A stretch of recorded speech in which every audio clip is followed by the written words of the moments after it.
बिस्मिल्लाहिर्रहमानिर्रहीम। अस्सलामुअलैकुम फ्रेंड्स, आज के सऊदी अरब के ताज़ा तरीन गोल्ड रेट्स के साथ मैं आपकी खिदमत में हाजिर हूँ। आज इंटरनेशनल मार्केट में गोल्ड की कीमत में इजाफा हुआ है, इससे सऊदी अरब में भी गोल्ड की कीमत बढ़ गई है। आलमी मार्केट में गोल्ड की कीमत में $3 फी औंस का इजाफा हुआ है।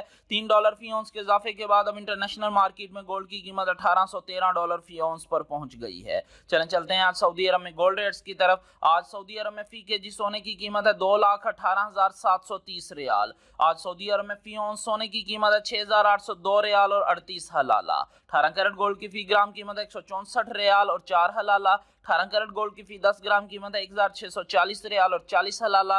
18 कैरेट गोल्ड की फी तोला कीमत है 1,913 रियाल और 41 हलाला। 21 कैरेट गोल्ड की फी ग्राम कीमत है 141 रियाल और 39 हलाला। 21 कैरेट गोल्ड की फी 10 ग्राम कीमत है 1,913 रियाल और 90 हलाला। 21 कैरेट गोल्ड की फी तोला कीमत है 2,232 रियाल और 32 हलाला। 22 कैरेट गोल्ड की फी ग्राम कीमत है 200 रियाल और 48 हलाला। 22 कैरेट गोल्ड की फी 10 ग्राम कीमत है 2,004 रियाल और 80 हलाला।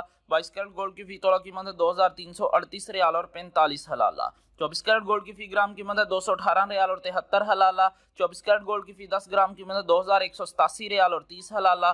24 कैरेट गोल्ड की फी तोला कीमत है 2,551 रियाल और 22 हलाला। जी हाँ, 24 कैरेट गोल्ड की फी तोला कीमत है सऊदी अरब में 2,551 रियाल और 22 हलाला। इंशाल्लाह मिलते हैं अगली वीडियो में, तब तक के लिए अल्लाह हाफिज।